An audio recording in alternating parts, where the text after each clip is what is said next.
Tere tulemast teile Eesti Panka. Alustame Eesti Panga regulaarse finantsstabiilsuse ülevaatega. Ülevaadet esitlevad teile Eesti Panga president Ardo Hansson ja asepresident Madis Müller. Pärast esitlust on võimalik teha laia ringi küsimuste voor ning seejärel ka eraldi intervjuusid. Ja palun, Madis. Ja aitäh, Viljar. Nagu juba tavaks on saanud, siis me kanname oma järjekordsest finantsstabiilsuse ülevaadet ette niimoodi, et ma siis räägin alustuseks natukene väliskeskkonnast, ka pangandussektorist, finantssektorist laiemalt Euroopas ja Eesti siis majapidamiste ettevõtete finantskohustuste teenindamise võimest ja Eesti pangandussektorist ja siis Ardo võtab meie analüüsi kokku ja selgitab järelduste osa. Alustades siis finantsturgudel toimuvast, siis mida me näeme juba tegelikult eelmisest suvest alates on see, et pinged finantsturgudel on Euroopas tunduvalt vähenenud. Siin on mitu aspekti, mis sellel kaasa on aidanud. Ühelt poolt eelmise aasta sügisel siis Euroopa Keskpanga poolt välja kuulutatud uus võlakirja ostmise programm, niinimetatud OMT, mida küll veel tegelikult käiku lastud ei ole, aga mis siiski oluliselt kindlustunnet finantsturgudel suurendas. Samuti sügisel toimus siis Kreeka riigi abiprogrammi ümbervaatamine ja leevenesid ka siis Hispaania pangandusturul olnud suuremad pinged. Konkreetsemalt tulles siis panganduse juurde, me näeme, et ka turgude hinnang pankade krediidiriskile on alates eelmise aasta suvest vähenenud. Tõsi küll, nüüd viimastel kuudel seoses Küprose sündmustega toimus vahepeal jälle mõningane ärevuse tõus, mis loodetavasti siiski nüüd lahenduse leidmise järel on jäänud ajutiseks ja me ka näeme, et pankade krediidiriski peegeldavad niinimetatud CDS-preemiad on viimastel nädalatel jälle langenud. Ja mida see graafik veel selgelt välja toob ja mis meie jaoks on oluline, on siis see, et turgude hinnang Põhjamaa pangagruppide finantstugevusele on parem kui siis hinnang Euroopa finantssektoril tervikuna. Ehk Põhjamaa pangad, millega ka Eesti pangad otseselt seotud on siis pigem kindlamas positsioonis ja hinnatud ka turvalisemaks.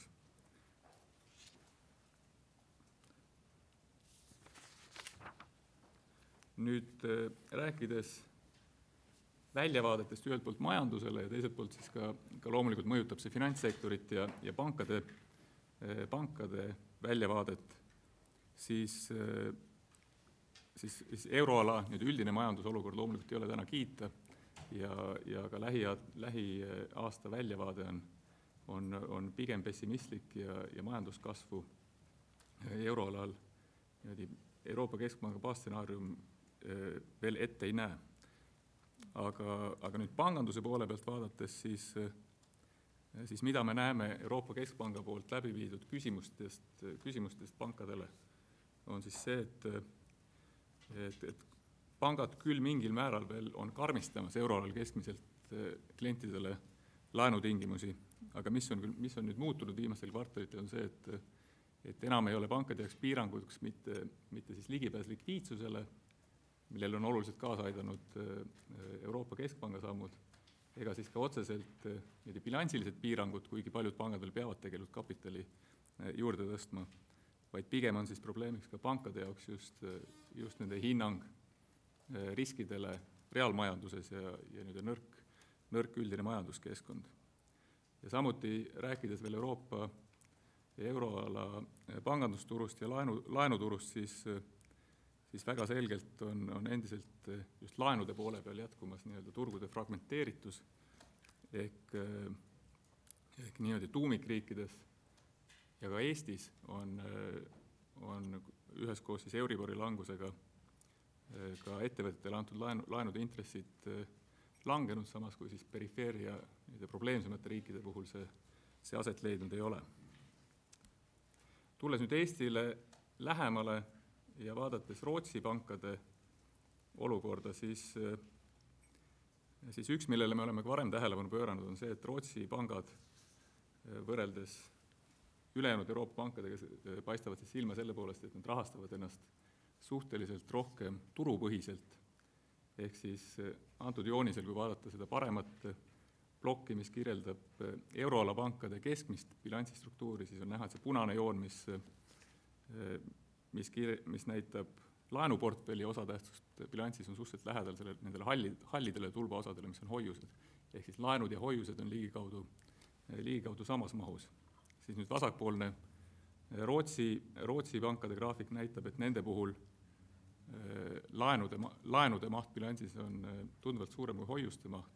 Ehk siis selleks, et laenu välja anda, nad peavad kaasama ka turult muid vahendeid.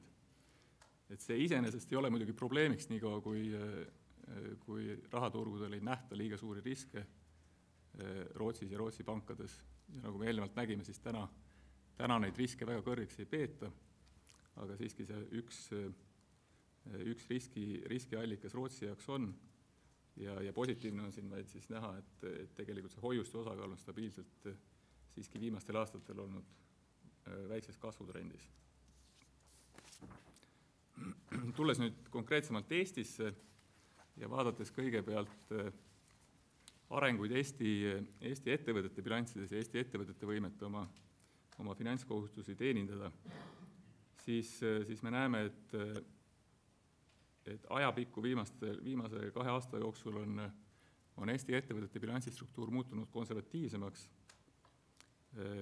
Omakapital on tänu siis kriisijärgselt kasumite taastumisele stabiilselt tõusnud, samas kui laenud ettevõtete bilansis eriti kasvanud ei ole.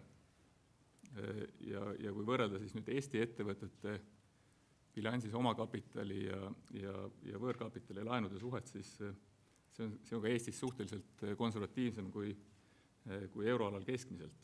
Siin tuleb muidugi rõhutada, et tegemist on tõesti kõigi Eesti ettevõtete keskmise näitajaga ja kindlasti on Eestis ka omajagu ettevõtteid, kellel võlakoormus on piisavalt suur, muidugi on ka ettevõtted, kellel ei pruugi üldse laenu olla. Tuues siia nüüd sama mõtte jätkuks sisse ka majapidamiste võlakoormuse ja võrreldes seda Eesti sisemajanduse koguproduktiga, siis me näeme, et viimastel kvartalitel küll on vaikselt hakanud võla kogumaht taas kasvama.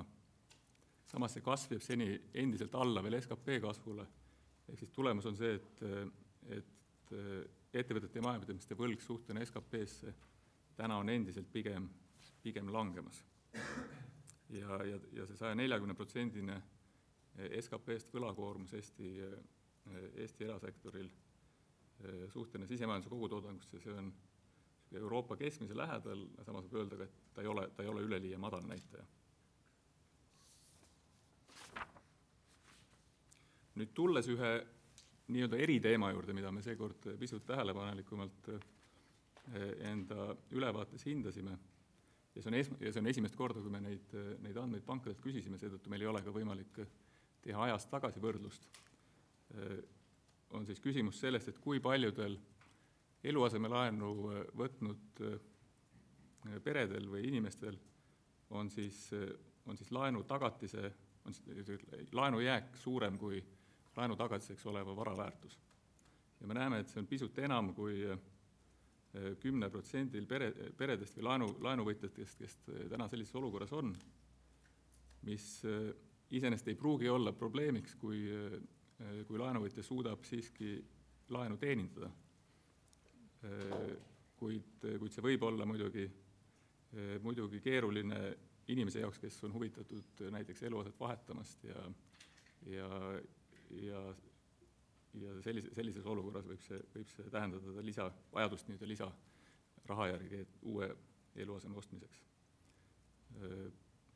Nüüd edaspidi loodetavasti siis saame näidata, et kuidas see trend on muutumas ja kuigi meil andmeid varasemast ei ole, siis ma olen üsna veendunud, et viimase 2 aasta jooksul kindlasti see näitaja on Eestis paranenud. Nüüd sama eriteema jätkuks veel üks aspekt, mida me mida me uurisime ja see on nüüd siis Emori andmetel kogutud numbrid, mis hindavad siis Eesti majapidamiste rahalisi sääste. Ja paraku me näeme, et alates 2008 majapidamiste hulk, kes ütlevad, et nendel üldse on rahalisi sääste, on olnud langustrendis ja täna eelmise aasta seisuga vähem kui, ligi pooled majapidamistest ütlevad, et neil mingisuguseid sääste eksisteerib. Nüüd teiselt poolt puhtalt finantsstabiilsuse seisukohast meid huvitab inimeste ja laenuvõtjate võime oma laene teenindada ja seetõttu me uurisime ka eraldi, et kui palju on sääste siis majapidamistelt, kes omavad laene. Ja siit me näeme selles mõttes pisut muret vähendavalt seda, et vähemalt nende majapidamiste jaoks, kes siis mingit laenukohustust omavad, tegelikult on võime ka raha kõrvale panna isegi viimastel aastatel paranenud. Et ilmselt on siin oma roll selles, et laenukohustusega pered on siis võib-olla pisut suurema sissetulekuga pered, kellel on sissetulekud võib-olla suurenenud ja teiselt poolt ka laenuintressid on viimasel ajal alla tulnud, mis tähendab, et laenumakse on võib-olla muutunud väiksemaks koormaks ja seetõttu on inimene suutnud rohkem kõrvale panna. Rääkides veel laenudest ja klientide laenu teenindamise võimest ja tulles siis nüüd konkreetselt pankade tasemele, me näeme, et alates 2010 aastast, kui üle 60 päeva viivises olevate laenude hulk ulatus enam kui 7% laenuportfellist, see näitaja on stabiilselt ja üsna jätkuvalt ja kiires tempos paranenud. Tänaseks on viivislaenude osakaal pankade portfellis kuskil 3,3% ja me näeme, et olukorras, kus pankade portfellid oluliselt ei kasva, see näitaja ka samas tempos tõenäoliselt enam ei parane. Küll aga meie baasstsenaariumi kohaselt lähema 2 aastaga ta võiks jõuda kuhugi umbes 3% siis kogu laenuportfellist. Tulles pankade kasumlikkuse juurde, siis võib ilmselt öelda, et kommertspankade kasumlikkus Eestis on suhteliselt kõrge. Viimasel aastal oma osa sellele andis ka laenude alla hindluste tagasi pööramine raamatupidamislikult. Ja võib-olla veel kommentaariks nii palju, et kui me hindame siis kommertspankade kasumlikkust puhtalt nende bilansi näitajate põhjal, siis paistab, et Eestis pangad on ja Põhjamaade panga Eesti üksused on kasumlikumad kui siis Põhjamaade pangagrupid tervikuna ja nende ärid Põhjamaades. Samas, kui me nüüd võtame arvesse ka nii-öelda riskikaaludega kaalutud varasid, mis on tegelikult panga jaoks olulised siis nende kapitali vajaduse hindamisel, siis võib öelda, et Eestis pankade tegevuskasum riskiga kaalutud varadesse on ligikaudu sama kui pangagruppidel tervikuna, ehk siis kuskil 4% ligi. Ja tänane kasumlikkus ka puhtalt puhaskasumina varadesse on siis ligikaudu sellisel ajaloolisel keskmisel tasemel Eestis.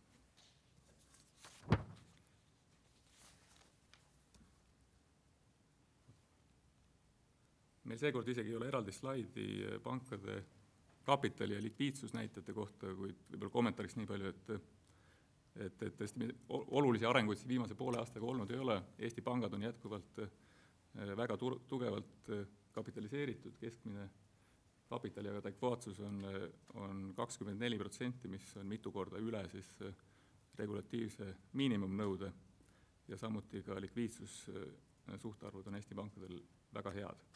Nüüd üks näitaja, mida me oleme regulaarselt vaadanud ja mis siis kirjeldab ka ühe panga bilansi riskitaset, on siis laenude ja hoiuste suhtarv. Ja sellele sai viidatud siis ka eelnevalt Rootsi pankade kommentaaris. Et kui see oli veel 2009. aastal Eestis ligi 170%, siis tänaseks on see kukkunud 112%-ni, mis on meie hinnangul piisavalt konservatiivne näitaja ja võrreldes siis ka selle suhtarvu ja panga bilansside arenguid teistes Euroopa riikides, siis tegelikult Eesti praegu paistab siin välja kui suhteliselt järsu muutuse läbi teinud pangandussektoriga riik. Eriti nüüd Küprose viimase aja sündmuste taustal on palju tähelepanu pööratud mitteresidentide hoiuste dünaamikale ja mitmete riikide puhul siis hinnatud mitteresidentide hoiustest tekkivaid riske. Mis me oskame Eesti pankade kohta öelda, siis selge, siis me Küprose probleemide taustal me kindlasti ei ole näinud täiendavat mitteresidentide hoiuste voolu Eestisse ja pigem võib öelda, et viimase 4-5 kuu jooksul isegi on siis mitteresidentide hoiuste mahud Eestis langenud, samal ajal kui siis hoiused muidu on jätkuvalt kasvanud, ehk siis suhteline tähtsus mitteresidentide hoiustel, mis on ligi 20% Eestis kogu hoiustest, on pigem olnud langustrendis. Nüüd lõpetuseks veel ühest eriteemast, mida me seekord oma analüüsis põhjalikumalt käsitlesime ja siis puudutab eluasemelaenude intresside kujunemist ja siis ka spetsiifilisemalt järgmisel slaidil baasintresside kujunemist. Me näeme, et Eestis on küll eluasemelaenu intressid stabiilselt langenud üheskoos siis Euribori langusega, kuid samas on see langus olnud aeglasem kui baasintressist Euribori langus ja siis teistpidi väljendades siis intressimarginaal tegelikult pankadelt, mis nad küsivad eluasemelaenu võtjalt, on viimase aasta pooleteist jooksul olnud tõusutrendis. Nüüd, kui me vaatame, et kuidas kujuneb see baasintress ja mida üldse pangad klientidelt lepingutes baasintressina pakuvad, siis traditsiooniliselt on see olnud Eestis 6 kuu Euribor, mis siis veel 2011 aasta alguses moodustas ligi 80% kõigi eluasemelaenude puhul lepingus olnud baasintressist. Siis arengud, mis väärivad vast märkimist, on siis see, et ühelt poolt on hakatud klientidele pakkuma võimalust ka siduda oma eluasemelaenu intress lühiajalisema intressimääraga kui 6 kuud. Ehk siis kasutusel on ka 3 kuu Euribor ja 1 kuu Euribor kui eluasemelaenu aluseks olev intressimäär, mis reeglina on pisut madalam kui pikaajalisem määr, kuid teiselt poolt ka pisut hüplikum. Ehk siis inimene, kes sellise laenulepingu sõlmib, peaks siis olema lihtsalt teadlik sellest, et tema hoiuse siis eluasemelaenu intressimäär võib kõikuda suhteliselt äkilisemalt kui pikema Euribori valinud kliendil. Ja teiselt poolt on siis ka trend, kus on pangad pakkunud Euribori asemel klientidele eluasemelaenu intressi aluseks hoopis nende enda poolt arvutatud nii-öelda panga baasintressi või prime intressimäära. Selle kohta võib vaid öelda nii palju, et tegemist on mõnes mõttes vähem läbipaistva intressimääraga, mis reeglina siis lisaks Euribori riskile jätab laenuvõtja kanda veel mõned riskid, mis tegelikult pangad küll on oma lepingutes selgelt lahti kirjutanud ja see võib ka olla kliendi seisukohast täiesti vastuvõetav ja mitte halb tehing, kui ta saab aru, et mis riskid ta enda kaata võtab ja kui ta on selle eest ka kompenseeritud siis vastavalt madalama kogu intressimäära näol. Aga meie sõnum siinkohal on, et väga oluline on tõesti, et pikaajalist eluasemelaenu võtvad inimesed tõesti saaksid aru, et kuidas nende intressimäär kujuneb ja ja milliseid riske nad endale võtavad ja kuidas nad selle eest siis kompenseeritud on. Aga siinkohal ma annaksin siis ka sõna üle nüüd kokkuvõtte tegemiseks Ardole. Aitäh, Madis, ja aitäh kõigile, tere tulemast ka minu poolt, tere hommikut. Ja ma siis prooviksin natuke kokku võtta ja siis teha mõningaid järeldusi. Ja alustaks siis üldise hinnanguga, et finantsstabiilsust ohustavad riskid Eestis on, me näeme, et on praegu suhteliselt madalad. Osaliselt on seda mõjutanud paranemine rahvusvahelistel finantsturgudel. Me näeme, et intressimarginaalid on vähenenud, teatud elavnemine aktsiaturgudel. Me näeme ka, et teised niisugused pehmed näitajad või niisugused ootused ettevõtete ja majapidamiste seas on positiivsemad. Nii et niisugused vähemalt suuremad riskid on võib-olla palju rohkem maandatud, kui nad olid 6 või 9 kuud tagasi. Lisaks on meil veel siis Eesti finantsstabiilsust toetavad siis eelkõige tasakaalukas majandusareng. Me sellest nii palju siin selles ülevaates ei räägi, aga kui me eelmine kord tutvustasime meie üldist majandusülevaadet, siis me toonitsime seda, et ütleme, riigi rahandus on väga tasakaalu lähedal, jooksev konto on väga tasakaalu lähedal ja paljud niisugused muud näitajad on tasakaalu juures. Meie majandusaktiivsus on potentsiaali lähedal ja nii edasi. Nii et see jälle annab teatud kindlustunnet. Ja siis lisaks on veel tugevas seisus pangad. Me teame, et pankade kapitaliseeritus ja likviidsus, nagu Madis mainis, on jätkuvalt tugev. See laenude ja hoiuste suhtarvu paranemine, nagu me varem mainisime ka, on niisugune positiivne näitaja. Me näeme mingisugust laenuaktiivsuse suurenemist, ta on siiski, ütleme, vähemalt ettevõtete seas on laenuaktiivsus hakanud kasvama, mingid väiksed positiivsed kasvud aasta arvestuses, aga siiski isegi need kasvud ei ületa SKT kasvu, nii et me oleme ikka nagu vaikselt langustrendil, võlakoormus osakaaluna SKT-s. Niisugune elavnemine, aga siiski mõõdukas elavnemine ja selle taga on ka majapidamiste ja ettevõtete paranenud finantsolukord, mis aitab ka võib-olla annab kindlustunnet. Teine asi, mis on parandanud, natuke võib-olla tõstnud nõudlust laenude vastu, on siis madalad intressimäärad, samal ajal parandanud nende laenuvõtjate laenumaksevõimet. See on loomulikult hea praegu, kui see peaks pikaajaliselt edasi minema, siis sealt võivad tulla teatud riskid ka, et lihtsalt moonutab siiski odav raha, kui ta nüüd mõjutab otsuseid ja siis tulevikus võivad intressimäärad hakata muutuma, et see võib tuua välja teatud riske, aga me näeme seda pigem niisuguse tuleviku teemana.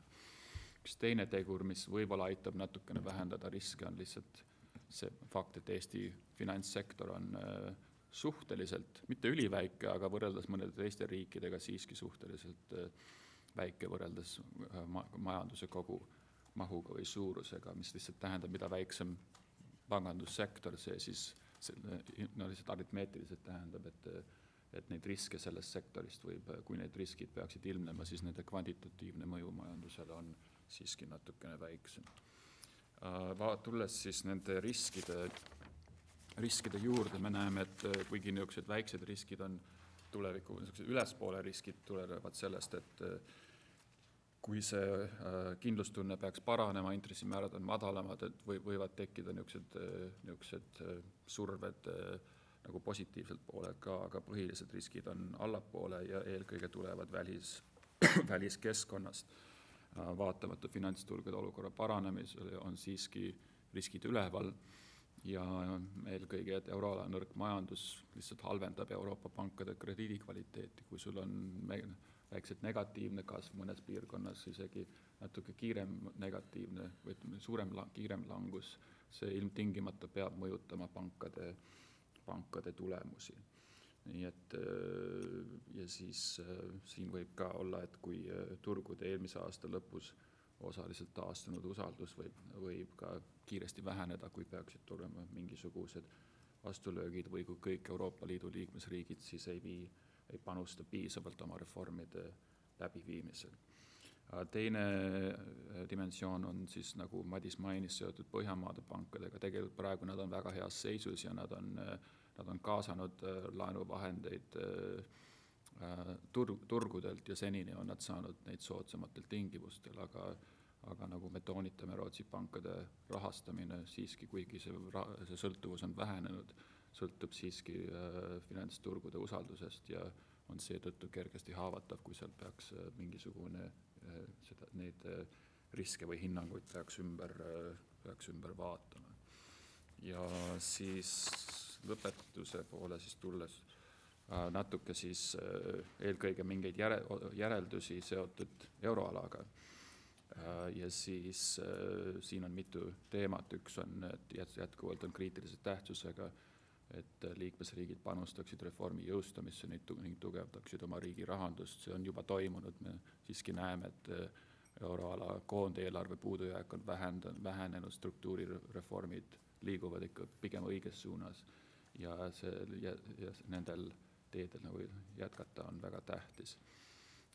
See on laiemalt Euroopas, me arvame, et pankade hinnangud varade kvaliteedile peavad olema konservatiivsed ja läbipaistvad ja mõned tekib mingid küsimused, et kas igas pangas on kõik need varad piisavalt hinnatud ja ma arvan, et meie kogemus näitab, et mida kiiremini, ja ka Põhjamaade kogemus, ma arvan, 20 aastat tagasi, mida kiiremini sellele reageeritakse ja teed pigem suuremaid allahindlusi, siis on võimalik kiirem taastamine. Ja me nägime Eestis, kuidas need pangad olid suhteliselt konservatiivsed, kirjutasid üsna palju maha ja nüüd osa sellest puhastulust eelmisel aastal tuli selle tõttu, et need allahindlused vaadati ümber ja mõned siis keriti tagasi.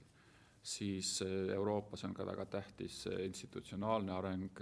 Järgmisel aastal siis peaks jõustuma uus kapitaliregulatsioon ja käivitama uus pangandusjärelevalve ja siin on lihtsalt vaja eelkõige nendes valdkondades säilitada seda tempot ja need asjad ellu viia ja siis samal ajal töötada nende ülejäänud sammaste kallal, eelkõige ühtne kriisihaldus ja siis võib-olla tulevikus ka hoiuse kindlustus.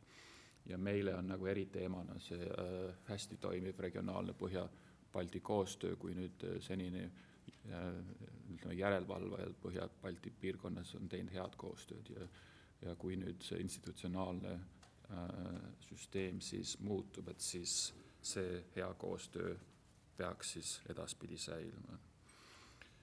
Lõpetuseks on siis viimane slaid, räägiks eelkõige Põhjamaade riskidest, nagu me mainisime, et meie pankade hea käekäik sõltub nende emapankade hea käigust ja selles mõttes me väga toetame neid meetmeid, mida Rootsi on võtnud likviidsuse tugevdamiseks ja see on selles ebakindlas väliskeskkonna tingimustes on see ja haavatavuse tingimustes on sellised asjad väga, väga teretulnud. Ja siis lihtsalt lõpetuseks paar sõnumit, ütleme, koduturule suunatud eelkõige. Meil on praegu madalas keskkonnas, intressimäärade keskkonnas võivad need riskid ilmneda tulevikus, nagu me mainisime, kui väga paljud laenud, eelkõige hüpoteeklaenud on väga seotud väga lühiajaliste intressimääradega, siis laenuvõtja peaks uute laenukohustuste kaalumisel hindama oma puhvrite suurust, teadvustama, et see olukord võib muutuda ja et kui intressimäärad peaksid tõusma, siis oleks vaja piisavaid puhvreid, et saab edaspidi neid laene ka teenindada. Ja siis teine risk on see, et kui nüüd praegu madala intressimäära keskkonnas pangad otsivad seda tootlust, et nad ei hakkaks liiga palju riske võtma ja otsima väga kõrget tootlust, mis baseeruks väga kõrgetel riskidel. Me seda väga suure probleemina praegu veel ei näe, aga siiski see on niisugune, tasub alati meeles pidada. Sellega ma siis lõpetaksin ja oleksime valmis teie küsimustele vastama. Aitäh. tõstke palun käsi ja siis oodake ära, et mu kolleeg annab teile mikrofoni ning öelge siis oma nimi, väljaande nimi ja küsimus. Kaja Koovik Postimehest olen. Tahtsin küsida just selle viimase teema kohta, et te ütlesite, et te ei näe seda nagu liigse probleemina meil praegu neid liiga kõrgeid riske, aga mis nagu võiksid olla need ilmingud, mida te, kuhu te nagu tahaksite tähelepanu juhtida, et millistes kohtades te neid riske näete? No ma arvan, et see on lihtsalt, kui eriti oma raha investeerides, et ostad niisuguseid suhteliselt madala reitinguga võlakirju ja proovid selles mõttes kuidagi, ma arvan, et põhiline see raha paigutamine niisugustesse mitte väga kõrgelt hinnatud investeeringutesse. Kas sa tahad veel? Võin täiendada, ma arvan, et me näeksime seda näiteks pankade laenuportfelli järsus kasvus või siis investeerimisportfelli kasvus. Täna on tõesti olnud suhteliselt mõõdukas, aga probleem on jah selles, et kui intressimäärad püsivad madalad väga pikalt, see tegelikult on pankade jaoks olukord, kus on suhteliselt raske oma kasumlikkust säilitada. Ja siis surve selles mõttes, mida kauem need intressimäärad madalad on, seda suurem võib tekkida, et leida siis võib-olla projekte, mis seda tulusust tooks ja mis võib tähendada suuremat riskivõtmist kui seni. Aga täna tõesti, ma arvan, et saab öelda, et veel ei ole selliseid ohumärke.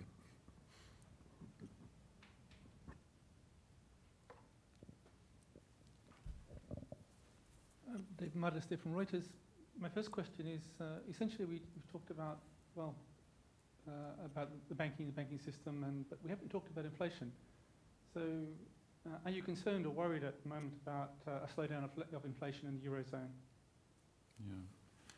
No, we don't talk about inflation in this forum because we're talking about the financial stability. So in other reports we focus more on that, and I think we've given our views on inflation in the past. We've seen it on the projection show it to be on a downward trend. But as far as how things evolve in the future, I think we'll get some new data in the next few days, and we'll base our judgments based on that new data. So I don't.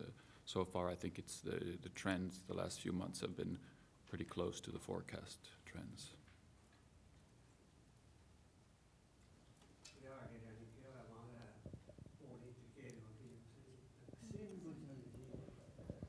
Aru, et finantsstabiilsus on paranenud, samas me teame, et finantsstabiilsus ei ole riigi eesmärk iseenesest, vaid on vahemajanduse arengu kiirendamiseks, stabiilsuse suurendamiseks majanduses.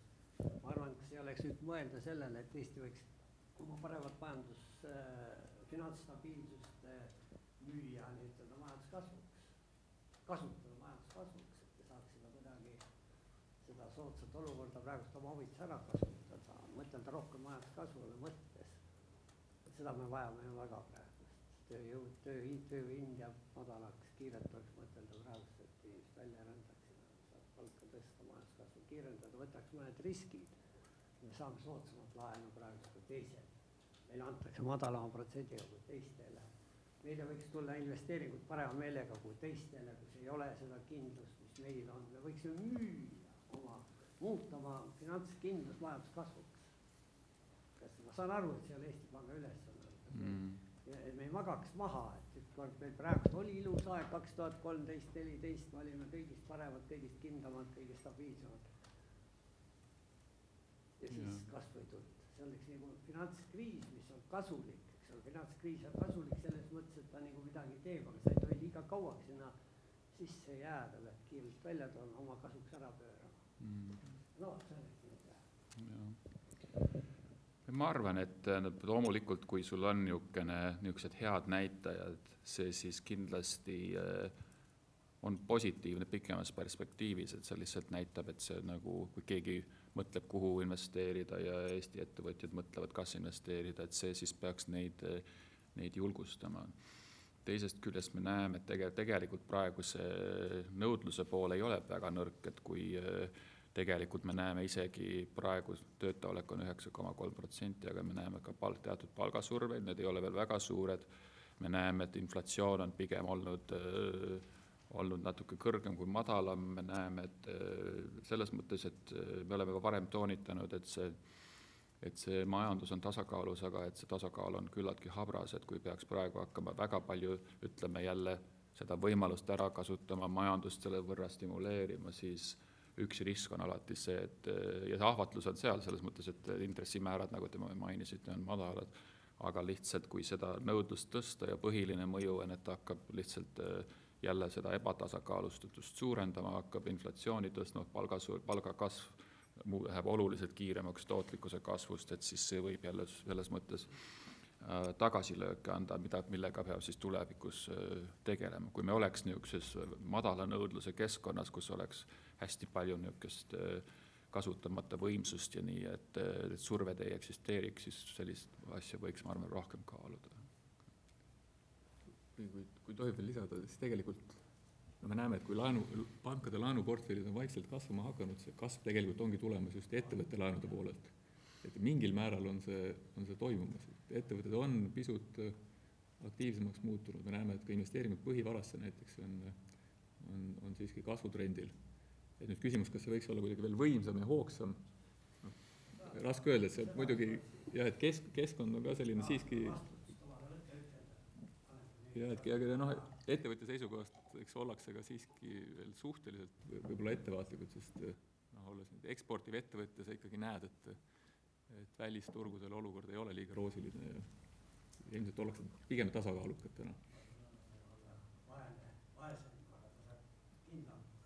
Samal ajal see surve palgale ja rahul olemas palgatasemel järjest kuuleb kirjutada, ometi lahendatakse küsimus ära ei saa ja kolmkordne palgavahe, me oleme teistest kindlamas positsioonis, seal saavad kolmkord rohkem palka kui meie töötajad. Kuidagi niisugune järjest süvenev sotsiaalne tingimus sellele, et kas ei peaks olema keegi, kes tuleb, et võtaks julgema vastutuse omale, ma ei tea, kas peab olema endine Magdaal või vanad ajad tuleks tagasi, kus julgemalt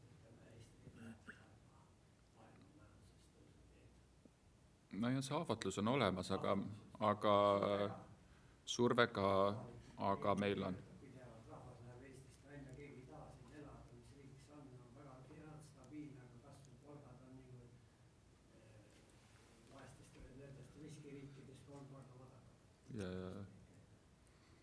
Jah, meil on ka see hiljutise kogu selle buumi ja selle tagajärgede mälestused ka ja ka see võib-olla näitas, et katsud üle oma varju hüpata, et see võib-olla toob ka tagasilöök, et selles mõttes ma siiski arvan, et niisugune mõõdukas kasvupotentsiaaliga kooskõlas niisugune stabiilsus oleks siiski nagu parem lõppude lõpuks kui niisugune see, mida me elasime läbi siin viimased 7-8 aastat.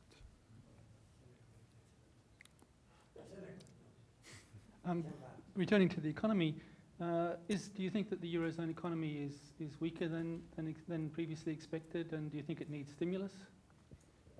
I think it's hard to. I don't want to comment on these issues because probably we'll be like I said before, we'll be getting some new data, and then we can make that judgment. I can only talk about the last few months. I think we've seen so far that the economy, most indicators, I think, were broadly in line with the projections. So we draw some comfort from that. But I think looking forward, we'll again, like I say, get some important data the next few days and have a better sense of that. So.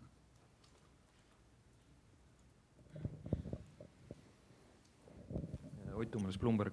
Tahtsin küsida nende kodulaenude osas selle teie uue statistika kohta, et minu mäletamist mööda on teil finantsstabiilsuse ülevaadetes ikka aeg-ajalt nagu olnud ka siis kas hinnanguid selle kohta, sest ma mäletan, et vist 2011 oli Keskpank kas maikuus öelnud, et umbes 1/3 kodulaenudest on nagu nii-öelda vee all põhimõtteliselt, et siis jääk on suurem, et kas see on mingi teine metodoloogia või lihtsalt siis oli hinnang ja praegu on nagu konkreetsed andmed pankadelt? Praegu minu teada esimest korda me küsisime hästi konkreetselt pangati selle nüüd detailse andmestiku võib-olla ma isegi ei ole kindel, et millele te viitate täpselt, aga sellise tasemega andmeid me nüüd tõesti küsisime esimest korda, aga kavatseme teha seda ka edaspidi, nii et me vähemalt tulevikku vaadates peaksime olema võimelised seda trendi paremini kirjeldama.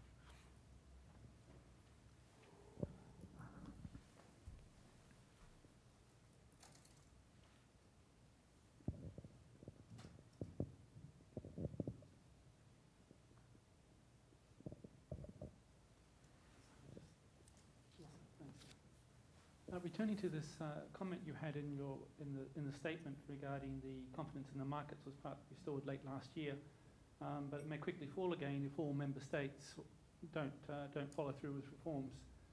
Do you feel this is a worry at the moment that member states may suddenly give up on pushing through for reforms, or do you think that they're weakening in resolve? I think it's always, I mean, things have, sometimes they move faster, sometimes they move more slowly. I think it's hard to generalize. Like I said before, I think the general direction has been more in the right direction. I mean, generally, you don't see areas where you see kind of backtracking. The question is whether maybe in some jurisdictions you might pick up the tempo a bit and accelerate. But I think the message is that this is a kind of a shared making. You know, getting on a better path is a shared responsibility. It's not only central banks, we do our share. I think the ECB and the Euro system have contributed a lot. The other European institutions, the institution building that's going on at the EU level has been important, but ultimately a lot of the responsibility for getting out of these situations is going to be member state by member state and dealing with fiscal and structural issues, and like I said there again, and competitiveness improvements and so on. And I think we see that in almost all those areas in most countries. I think things are at least moving in the right direction. But certainly some people there's always a concern that in periods that are more calm, that it generates a certain kind of complacency, or maybe reduces the pressure to reform. So I think a reminder that this is actually dealing with the fundamentals is important.